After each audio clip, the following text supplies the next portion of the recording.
순종이라고 하는 말은 정말 순순하게 복종한다는 말인데, 기쁘게 복종한다는 말인데, 어떻게 내가 싫은데, 내 생각하고 다른데 어떻게 순종할 수 있겠습니까? 순순하게 따를 수 있겠습니까? 그래서 복종이라고 하는 단어가 따르게 되는 겁니다. 자, 그래서 저는 세 인물을 여러분에게 보여드리려고 그럽니다. 첫 번째는 아브라함인데, 아브라함은 전적인 순종을 한 사람의 모델입니다. 여러분 잘 아시는 대로 아브라함이라고 하는 사람은 100세에 생리가 끊어진 상태에서 아들을 얻었습니다. 이건 기적의 아들이지요. 불가능한 아들을 얻은 겁니다. 금이야 오기야 하는 그 아들이 다 컸습니다. 이제 성장했습니다. 그런데 어느 날 하나님께서 짓궂게 그를 테스트하시기 위해서 이렇게 말씀을 하십니다. 창세기 22장 2절에서 네 아들, 네 사랑하는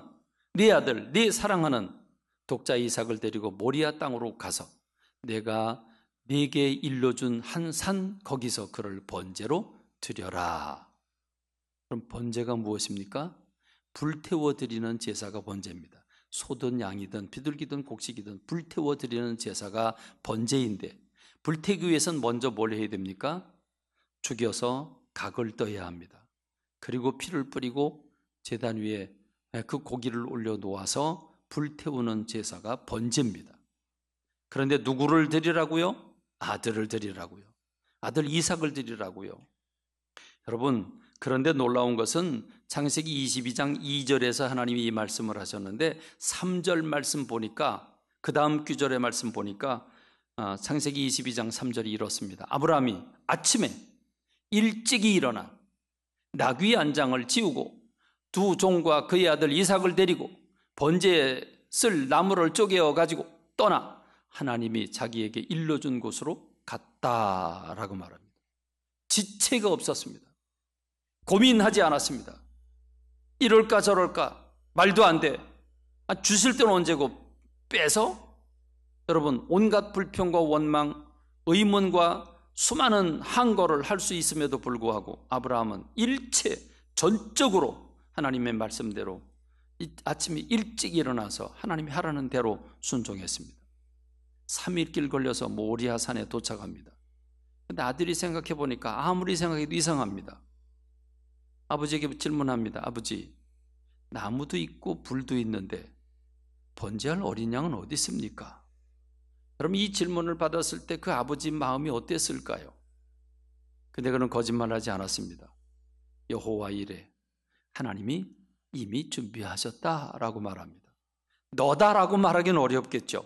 하나님이 이미 준비해 놓으셨다라고 말합니다. 그리고 산에 도착을 해서 손을 들어 손에 칼을 들고 찌르려고 할 때 하나님께서 됐다. 내가 네 마음을 받기 위해서였다. 그리고 그에게 무한한 복을 주시지 않습니까? 이게 바로 전적인 순종입니다. 이게 어떤 아들인데요? 말도 안 돼요. 그건 인간의 생각이고 느낌이고 감정이죠. 다 내려놓았습니다. 두 번째로 다윗입니다. 다윗이라고 하는 사람은 어떻게 전적인 순종을 했습니까? 다윗은 어떤 사건이 터지든지 어떤 일이 생기든지 그는 무조건 하나님께로 가는 게 공식입니다. 무슨 일이 생기든지 하나님 앞에 먼저 엎드려 기도합니다. 그게 다윗의 삶의 공식이었습니다. 기도하고 하나님이 응답하시면 그제서야 움직였습니다. 그게 다윗의 삶이었습니다. 그러니 무슨 일이 생겨도 내가 먼저 판단하고 내가 먼저 결정하고 내가 먼저 당황해서 내가 먼저 사람 찾아다니다가 헤매다가 주님 앞에 오는 게 아니었고, 먼저 주님 앞에 찾아가 엎드려 기도하고 주님이 응답하시면 그제서 움직이니 그가 하는 모든 일은 형통할 수밖에 없었을 것입니다. 자, 이 사건은 사무엘하 5장 17절로 25절 말씀에 두 개의 전쟁을 소개하고 있습니다. 여러분에게도 여러 번 예화로 말씀을 드렸죠. 첫 번째로 전쟁이 블레셋 대군이 쳐들어옵니다. 르바임이라고 한 골짜기에 가득 찹니다. 자, 이때 다윗은 뭘 합니까? 블레셋 사람들이 르바임 골짜기에 가득히 지금 군대들이 와서 진을 치고 있는데 그 보고를 받은 다윗은 여유작작합니다. 다윗은 뭐 합니까? 그럼 얘들아, 자, 쳐들어왔다. 빨리 준비해라. 여러분, 이 말을 먼저 할 수 있을 텐데 그는 그러지 않았습니다. 하나님의 응답을 먼저 받는 겁니다. 여러분, 매 사건이 생길 때마다 다윗처럼 하셨습니까? 다윗은 먼저 이렇게 하나님 앞에 기도했습니다. 아무리 급해도 먼저 하나님을 찾았고 먼저 하나님께 기도했습니다. 그랬더니 응답이 어떻게 옵니까? 올라가라, 내가 반드시 블레셋 사람을 내 손에 넘기리라. 그러면 뭐 볼 거 없죠. 얘들아 가자, 그렇게 가는 겁니다. 왜? 하나님 주신다고 약속하셨으니까. 두렵고 떨 이유가 없습니다. 무조건 가면 됩니다. 인원이 몇 명이든 그 얼마나 많이 쳐들어왔던 관계없습니다. 달려가는 겁니다. 그래서 대성을 거두게 되지요. 그리고 두 번째 전쟁이 일어납니다. 이번에 사무엘하 5장 22절에 블레셋 사람들이 다시 올라와서 르바임 골짜기 가득했다. 아마 이번에는 더 많은 대군을 이끌고 왔겠죠. 지난번에 쫓겨갔으니까, 졌으니까 이번엔 더 많은 군대를 모집하고 왔을 겁니다. 그러면 다윗이 무엇부터 할까요? 공식이잖아요. 기도부터 해야 되죠. 그러니까 다시 올라서 르바임 골짜기 가득한지라. 그 다음 구절 23절, 다윗이 여호와께 여쭈니 그랬습니다. 그러니까 이번엔 응답이 어떻게 옵니까? 이번엔 응답이 다릅니다. 23절로 24절의 말씀 보니까 올라가지 말고 그들 뒤로 돌아서 뽕나무 숲을 맞은편 곧 맞은편에서 그들을 기습하되 뽕나무 꼭대기에서 걸음 걷는 소리가 들리거든 곧 공격하라. 그때 여호와가 너보다 앞서 나아가서 블레셋 군대를 치리라. 여러분, 하나님이 작전 계획까지 다 세우시고 그 작전 계획을 지금 다윗에게 알려주는 겁니다. 다윗이 그 소리를 듣고 뽕나무 숲을 그 맞은편에 숨어 있습니다. 숨어 있다가 뽕나무 꼭대기에서 걸음 걷는 소리가 들리거든. 하나님이 먼저 나가 싸우겠다. 내가 정리를 해놓고 너희들이 할 만할 때 내가 너희를 부르겠다. 그러니까 알았습니다. 그리고 그대로 말씀대로 순종하니 어떻게 되겠습니까? 사무엘하 5장 25절, 이에 다윗이 여호와의 명령대로 행하여 블레셋 사람을 쳐서 게바에서 게셀까지 이르니라. 하나님의 음성을 듣고 그대로 순종하면 하나님은 결코 우리를 나쁜 길로 인도하는 분이 아니기 때문에, 우리의 행복을 원하시는 분이시기 때문에 가장 좋은 길로 안내할 것입니다. 말씀대로 순종할 때 우리의 삶이 형통하게 되는 줄로 믿습니다. 그렇습니다. 절대 순종, 전적인 순종, 이것이 행복의 비결인 줄로 믿습니다. 그러나 세 번째로 소개할 인물 사울 왕은 그렇지 않았습니다. 사울 왕은 하나님의 말씀을 자기 마음대로 판단하고 자기 기분대로, 자기 생각대로 하나님의 말씀을 저울질해서 자기가 하고 싶은 대로 합니다. 그래서 하나님께 버림을 받습니다. 하나님은 사울 왕에게 말씀을 하십니다. 사무엘상 15장 2절로 3절에 보면 아말렉이 이스라엘에게 행한 일, 곧 애굽에서 나올 때 길에서 대적한 일로 내가 그들을 벌하노니 지금 가서 아말렉을 쳐서 그들의 모든 소유를 남기지 말고 진멸하되 남녀와 소아와 젖 먹는 아이와 우양과 낙타와 나귀를 죽이라. 이렇게 말씀을 하십니다. 근데 왜 죽이라고 하냐면 출애굽해서 나올 때 이스라엘 백성들을 대적한 일로 내가 그들을 벌하겠다 그랬습니다. 하나님이 벌하시는데 그 막대기로 사용하는 게 사울입니다. 사울 왕은 하나님의 도구로 지금 순종하는 겁니다. 그러면 시키는 분의 뜻대로 해야 되겠죠. 자, 어떻게 시켰습니까? 모든 소유를 남기지 말고 진멸하되 남녀와 소아와 젖 먹는 아이와 우양과 낙타와 나귀를 죽이라. 전멸하라고 했습니다. 젖 먹는 아이까지 이럴 수 있느냐 아니냐, 윤리적이냐 아니냐, 그건 생각하지 말고 일단 오늘의 말씀의 맥만 여러분이 잡으시기 바랍니다. 내가 그들을 벌하기 위해서 하는 거니까 너는 내 도구가 돼서 내가 시키는 대로 해라 라고 했습니다. 그런데 여러분, 사울이 어떻게 했습니까? 사울 왕은 이렇게 했습니다. 사무엘상 15장 7절로 9절의 말씀을 보니까 사울이 하윌라에서부터 애굽 앞 술에 이르기까지 아말렉 사람을 치고 아말렉 사람의 왕 아각을 사로잡고 칼날로 그의 모든 백성을 진멸하였으되 사울과 백성이 아각과 그의 양과 소의 가장 좋은 것 또는 기름진 것과 어린 양과 모든 좋은 것을 남기고 진멸하기를 즐겨 아니하고 가치 없고 하찮은 것은 진멸하니라. 자, 그러니까 지금 사울이라고 하는 사람이 선택한 것은 무엇입니까? 사람들은 다 죽였어요. 그런데 왕은 살렸어요.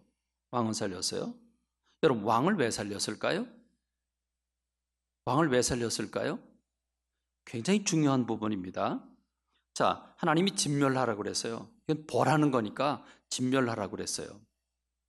근데 다 죽였는데 왕은 살려왔어요. 여러분, 이 왕 적장이 지금 승자 앞에서 무릎을 꿇고 항복을 시키는 것, 그것도 만 백성이 보는 앞에서 굉장한 일이죠. 이 희열이죠. 이것을 위해서 전쟁 치르는 거 아니겠습니까? 한마디로 말하면 뭔가 인정받으려고, 사람들 앞에서 인정받으려고, 내가 이 왕을 잡아와서 이 왕이야, 봐, 내가 했어, 인정받으려고 하는 거죠. 우쭐거리려고 하는 거죠. 뭔가 자기 이름을 드높이려고 하는 거죠. 그래서 그는 돌아오는 길에 기념비를 세웁니다. 하나님의 말씀에 불순종해 놓고서도 기념비를 세워놓고 우쭐거리고 돌아오면서 왕을 살려오는 겁니다. 그리고 양들을 이끌어옵니다. 자, 양을 그들이 끌어온 이유가 무엇입니까? 진멸하기를 즐겨하지 않았다. 왜 그랬을까요? 그러면 가만히 생각해 보시죠. 왜 그랬을까요? 자, 벌하면 사람들을 벌하면 되지. 아니, 양과 소가 뭔 죄가 있어? 양과 소가 뭔 죄가 있어서 양과 소까지 죽여야 돼? 그거 우리가 데려와서 그건 잡아 먹으면 되는데, 키워서 먹으면 되는데. 그렇죠? 그러니까 즐겨하지 않았어요. 가치 없고 하찮은 것은 진멸했어요. 이 가치가 없는 것들, 좀 비리비리한 거, 이런 것들은 다 죽였어요. 그리고 좋은 것들은 다 살려왔어요. 그럼 뭐예요? 자기 생각이죠. 자기 판단이죠. 자기 기분이에요. 그거 왜 죽여? 그거 진멸하기를 즐겨하지 않았다. 싫었다는 말입니다. 하나님이 이해가 안 갔어요. 내 생각이에요. 내 기분이에요. 그러니까 어떻게 한 거예요? 내 마음대로 한 거예요. 이게 바로 불순종하는 본의 모습입니다. 그런데 이렇게 해놓고도 자기는 순종했다고 생각을 해요. 하나님께서 이런 사울의 모습을 보고 내가 저를 왕으로 잘못 세웠구나. 그래서 왕으로 세운 걸 후회하십니다. 그래서 사무엘이 사울 왕을 찾습니다. 사울 왕이요. 사울 왕을 만났을 때 사울 왕이 이렇게 얘기를 하죠. 왕이 선지자요, 내가 하나님 말씀대로 순종했습니다 라고 얘기합니다. 그러면 저 양의 소리는 도대체 뭐냐? 저 양은 어디서 온 거냐? 그거요? 그거는 이렇게 이제 사울 왕이 이렇게 변명을 하죠. 그거요, 사무엘 제가 본문 말씀을 사무엘상 15장 15절에서 이렇게 얘기를 합니다. 그것은 무리가 아말렉 사람에게서 끌어온 건데 백성이 당신의 하나님 여호와께 제사하려 하여 양들과 소들 중에서 가장 좋은 것을 남김이요 그 외의 것은 우리가 진멸하였나이다. 진실이에요, 아니에요? 참이에요, 아니에요? 이건 구실이죠. 이건 핑계죠. 사실은 아까운 거 왜 죽이냐? 그래서 안 죽인 겁니다. 즐겨하지 않았다고 그랬으니까. 그러니까 자기가 자기 생각대로 그렇게 해놓고 지금 누구한테 얘기를 해요? 무리가, 백성이 다른 사람에게 그 죄를 전가하면서 자기는 어쩔 수 없이 했는데, 근데 뭐 때문에 했다고요? 하나님께 제사 드리려고 했다고요. 둘러대는 거죠. 여러분, 오늘 우리가 사는 세상에 이런 일들이 비일비재합니다. 행동을 하는데 다 말로는 하나님께 영광 돌린다고 그러고 지방 화합을 위해서 그러는 거라고 그러고 말로는 우리 모두 유익을 위해서 하는 거라고 그러면서 속으로는 자기 욕심 챙기고, 그렇죠? 자기 권리 찾고, 이게 바로 우리가 사는 세상의 모습이지요. 그렇습니다. 오늘 이 사울이라고 하는 사람을 생각하면서 순종이란 내가 하고 싶은 걸 하는 게 순종이 아니죠. 내 생각과 내 감정을 내려놓고 내 기분을 내려놓고 하나님의 생각과 하나님의 뜻과 하나님의 의지를 관철하는 것, 그것이 순종인 줄로 믿습니다. 사실은 순종이 굉장히 어렵습니다. 나는 지금 기분이 아니에요. 따라갈 기분이 아닌데 따라가야 돼요. 그거 굉장히 어려운 거거든요. 그럼 그렇지 않습니까? 내 생각하고 달라요. 그거 왜 그렇게 저거 이해가 안 돼? 그런데 해야 돼요. 이해가 안 되는데 따라가야 돼요. 그건 무지하게 힘든 겁니다. 우리 아동부나 학생부를 생각하니까 좀 이해가 돼요. 우리도 어렸을 때 그랬겠지요. 우리 아동부나 학생들을 보니까 애들이 막 놀고 있고 TV를 보는데 부모님들이 야 이제 TV 그만 보고 공부하자. 아 싫어 나 좀 더 볼래요. 싫어. 그렇죠? 싫다는 말이 자동적으로 자연스럽게 나와요. 우리 아동부 어린이들아 그랬냐 안 그랬냐? 내가 지금 너네 얼굴을 못 봐서 좀 안타깝다. 학생부 여러분들아 대답을 해봐라. 우리 학생부 대답해봐요. 학생부는 어떻게 했어요? 학생부. 그렇습니다. 학생부도 그래요. 특별히 사춘기쯤 되면 부모님 무슨 말 하든지 다 싫어요. 부모님 하는 말은 다 듣기 싫어. 그래서 부모님이 아 하든지 어 하든지 그냥 문 쾅 닫고 들어가고 자기 뜻대로 하고 그리고 귀는 왜 닫아 놔? 귀는 항상 열려 있어야 되는데 그렇죠? 뭘로 양쪽 구멍 다 막아놓고 자기가 하고 싶은 것만 하고 자기가 듣고 싶은 것만 들어요. 그렇죠? 여러분 이게 우리의 삶 아닙니까? 우리가 하나님 앞에서 우리가 귀 딱 막아놓고 내가 좋아하는 음악 듣고 내가 좋아하는 거 먹고 내가 좋아하는 거 하면서 하나님의 말씀 안 들으려고 하는 게 우리의 모습 아닙니까? 그렇습니다. 내 마음대로 내 생각대로 내 기분대로 사는 건 아닙니다. 하나님의 뜻과 하나님의 생각과 하나님의 말씀에 초점을 맞추는 것. 나는 싫지만 내 기분은 아니지만 내 생각은 아니지만 내 생각을 포기하고 내 기분을 포기하고 하나님의 뜻에 맞추는 것. 그것이 바로 순종인 줄로 믿습니다. 여러분 이거 쉬운 일 아닌데 이 말씀 하려고 지금까지 5주 동안 길게 늘린 겁니다.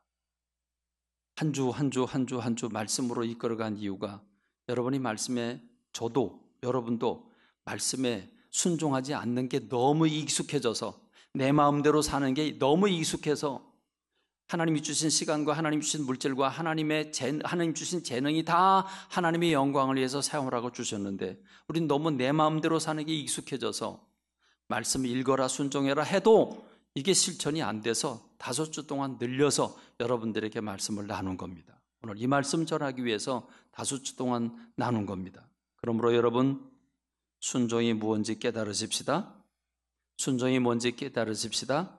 다윗이 하나님 앞에 공식적으로 어떤 일이 생기든 묻고 응답받고 그대로 행동에 옮기니까 어떻게 되겠습니까?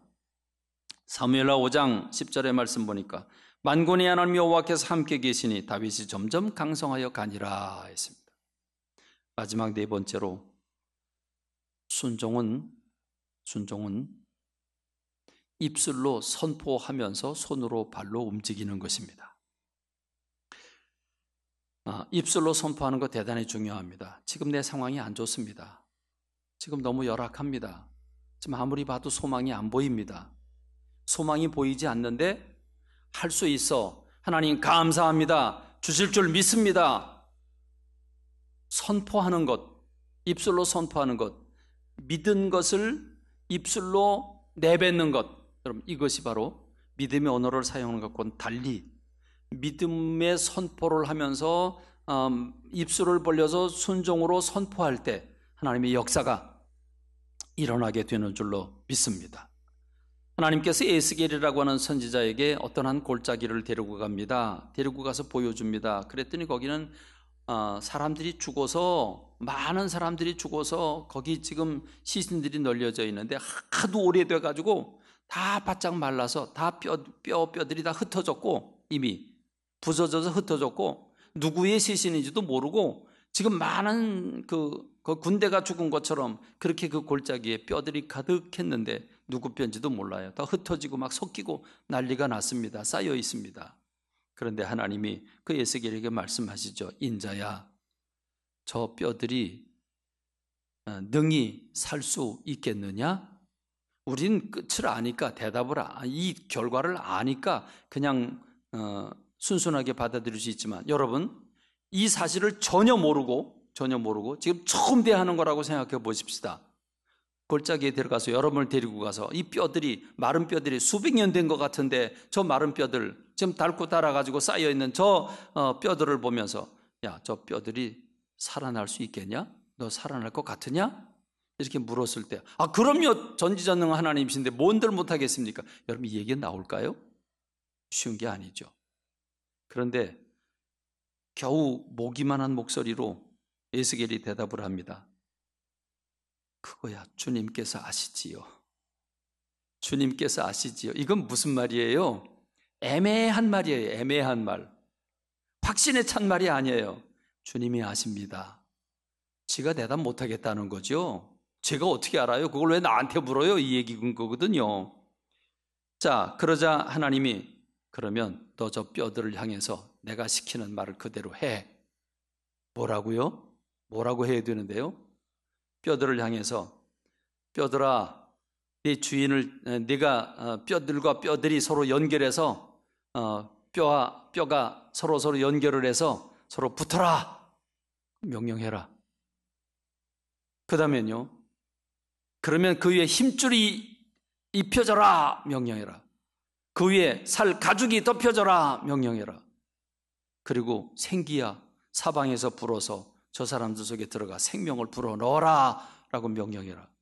여러분, 그 명령이 쉽겠어요? 쉽겠어요? 어려운 거죠. 어려운 거죠. 어려운 겁니다. 그런데 순종을 합니다. 대언을 할 때 내가 명령을 따라 대언하니 대언할 때 소리가 나고 움직이며 이 뼈 저 뼈가 들어맞아 뼈들이 서로 연결되더라. 그 뼈에 힘줄이 생기고 살이 오르고 가죽이 덮이고 생기가 와서 지극히 큰 군대를 이루었다라고 말하고 있습니다. 물론 이건 환상입니다. 환상입니다. 여러분, 제가 생각해 봤어요.